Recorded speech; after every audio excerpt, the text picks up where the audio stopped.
ಹೃದಯಪೂರ್ವಕ ನಮಸ್ಕಾರ ಸಲ್ಲಿಸುತ್ತಾ ನನ್ನ ಹೆಸರು ವಿಜಯ್ ಕುಮಾರ್ ಗೋಸ್ಕೆ ಅಂತ. ನಾನು ಬೆಂಗಳೂರಿಂದ ಬಂದಿನಿ.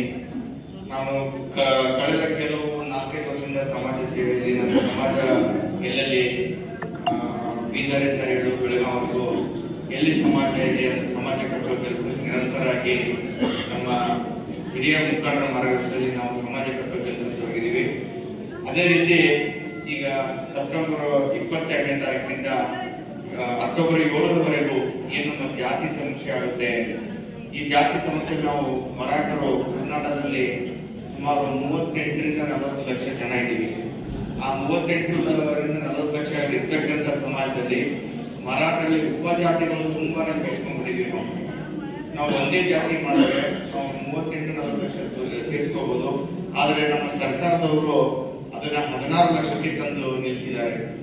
ಸೊ ನಾವಿರೋದು 38 ಲಕ್ಷ 40 ಲಕ್ಷ ಜನ, ನಾವೆಲ್ಲರೂ ಒಗ್ಗೂಡಿ ಒಂದು. ಹಾಗಾಗಿ ಕರ್ನಾಟಕ ರಾಜ್ಯದ ನಮ್ಮ ಎಲ್ಲ ಮುಖಂಡರು ಸೇರಿ ಒಂದು ನಿರ್ಣಯ ತಗೊಂಡಿದ್ದಾರೆ. 22ನೇ ತಾರೀಕಿಂದ ಆಗ್ತಕ್ಕಂಥ ಗಣತಿಯಲ್ಲಿ ಏನು ನಮೂದಿಸಬೇಕು ಅಂತಕ್ಕಂಥದ್ದನ್ನ ಅವರು ನಿರ್ಣಯ ತಗೊಂಡು ಹೆಣ್ಬಿಲ್ ಮಾಡಿ ಜಿಲ್ಲೆಗೆ ಒಬ್ಬೊಬ್ಬರನ್ನ ರಾಜ್ಯದಿಂದ ಕಳಿಸಿದ್ದಾರೆ.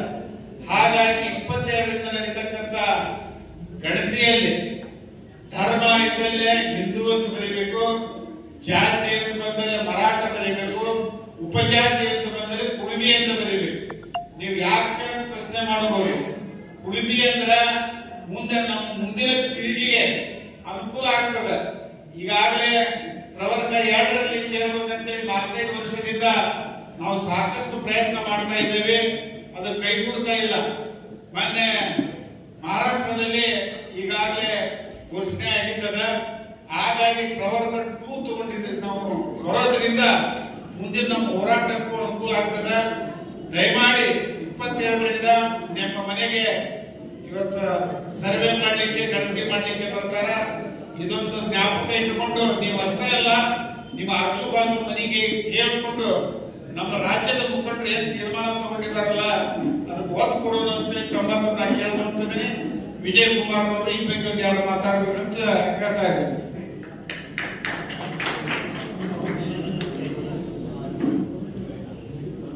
ವೇದಿಕೆ ಮೇಲೆ ಆಸೀನರಾಗಿರುವ ಶ್ರೀ ಛತ್ರಪತಿ ಶಿವಾಜಿ ಕೋಆಪರೇಟಿವ್ ಬ್ಯಾಂಕಿನ ಅಧ್ಯಕ್ಷರು ಹಾಗೂ ಈ ಭಾಗದ ನಮ್ಮ ಸಮಾಜದ ಮುಖಂಡರಾದ ಟಿ ಪಾಟೀಲ್ ಸಾಹೇಬರೇ, ಉಪಾಧ್ಯಕ್ಷರಾದ ಕೇದಾರನಾಥ್ ಅವರೇ ಹಾಗೂ ಬ್ಯಾಂಕಿನ ಸರ್ವ ನಿರ್ದೇಶಕರೇ, ಜೊತೆಗೆ ಬ್ಯಾಂಕಿನ ಸಿಬ್ಬಂದಿ ವರ್ಗದ ಶಾಖಾ ಕಾರ್ಯನಿರತರಾದ ದಶರಥ್ ಸಾಹೇಬರೇ ಹಾಗೂ ಮುರಳೀಧರ್ ಸರ್ ಹಾಗೂ ಎಲ್ಲ ಆಡಳಿತ ಮಂಡಳಿಯವರೇ, ಜೊತೆಗೆ ನಮ್ಮ ಸಮಾಜದ ಎಲ್ಲ ಮುಖಂಡರೇ,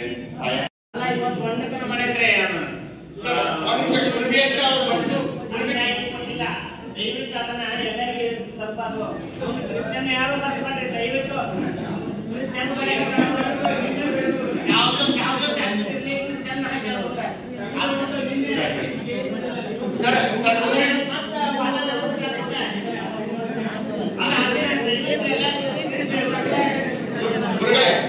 ಅದು ಉಪಜಾತಿಯಲ್ಲಿ ಅವರು ಕುರುಬಿ ಅಂತ ಬರಲ್ಲ, ಅವರಿಗೆ ಕ್ರಿಶ್ಚಿಯನ್ ಕುರುಬಿ ಅಂತ ಬರಲ್ಲ. ನಾವು ಹೇಗೆ ಮರಾಠ ಬರ್ತಾ ಇದ್ದೇವಲ್ಲ ಅಲ್ಲಿ ಕ್ರಿಶ್ಚಿಯನ್ ಕುರುಬಿ ಅಂತ ಬಳಸ್ತಾರ ಅವರು. ನಮಗೆ ಅದನ್ನ ಇಲ್ಲ ಅದರಲ್ಲಿ ಕುರುಬಿ ಮೇನ್ ಜಾತಿಯಲ್ಲಿ ಮರಾಠ ಕ್ಷತ್ರಿಯ ಏನಿದಾವಲ್ಲ ಹಾಗೆ ಕುರುಬಿ ಕ್ರಿಶ್ಚಿಯನ್ ಹಾಕಿರ್ಬೋದು, ಕ್ರಿಶ್ಚಿಯನ್ ಕುರುಬಿ ಹಾಕಿರ್ಬೋದು. ಮೇನ್ ಅಂದ್ರೆ ಜಾತಿ ಕಾಲಮಲ್ಲಿ ಉಪಜಾತಿಯಲ್ಲಿ ನಮ್ಗೆ ಹಾಕಕ್ ಬರಲ್ಲ, ಅವರು ಹಾಕಲ್ಲ. ಆಯ್ತಾಯ್ತು, ಖಂಡಿತವಾಗ್ಲು ಯಾವುದೇ ಉಪಜಾತಿ ಅಂದ್ರೂ ಬರೀ ಕುಡುಬಿ ಅಂತ ಮಾತ್ರ ನೀವು ಬರ್ತೀವಿ, ಉಪಜಾತಿ ಮಾತ್ರ. ಕ್ಯಾನ್ಸಲ್ ಮಾಡಿದಾರೆ ಅಂತ ನಡೀತಿದೆ. ಜಾತಿಗೆ ಆಧಾರ ಬರ್ಸ್ಬಿಡೋದು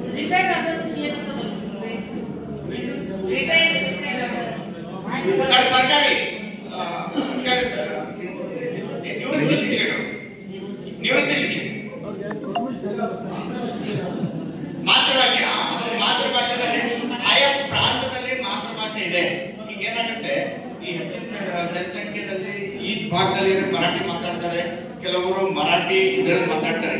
ಅದಕ್ಕೊಂದು ಸಣ್ಣ ಕನ್ಫ್ಯೂಸ್ ಇತ್ತು. ನಿನ್ನೆ ನಾವು ಕ್ಲಾರಿಫೈ ಮಾಡ್ಕೊಂಡಿವಿ ನಮ್ಮ ಇದರಲ್ಲಿ. ಈ ಮರಾಠಿ ಅನ್ನೋದು ಕುಣಬಿನಲ್ಲಿ ಎಲ್ಲರೂ ಕುಣಬಿ ಅನ್ನೋ ವರ್ಡ್ ಬಂದಿದ್ದು ಮರಾಠಿಯಿಂದ. ಸೊ ಮೊನ್ನೆವರೆಗೂ ವಿಚಾರ ಇರಲಿಲ್ಲ. ಕುಣಬಿ ಮಾತಾಡೋರೆಲ್ಲ ಮರಾಠಿನೇ ಇರ್ತಾರೆ. ಮುಂದೆ ಏನಾದರೂ ಅದಕ್ಕೆ ಯಾರಾದರೂ ಇದರಿಂದ ಕೊಕ್ಕೆ ಹಾಕಬಾರ್ದು ಅಥವಾ ಏನಾದರೂ ಅದರಿಂದ ಏನಾದರೂ ನಮ್ಮ ಇದಕ್ಕೆ ತೊಂದರೆ ಹಾಕಬಾರ್ದು ಅಂತ ತಿಳ್ಕೊಂಡು ಮಾತೃಭಾಷೆ ಮರಾಠಿನೇ ಬಳಸಿ ಅಂತ ರಿಕಮೆಂಡ್ ಮಾಡ್ತಾರೆ. ಕೆಲವೊಬ್ಬರಿಗೆ ಅಪ್ಪಟ ಕನ್ನಡ ನಿಲುವಳಿಗೆ ನೋವು ಆಗ್ತಾ ಇದೆ. ನನಗೂ ಕೂಡ ಹೇಳಿದ್ರು ನಾನು ಕನ್ನಡ ಮಾತೃಭಾಷೆ ಅಂತ. ಆಕ್ಚುಲಿ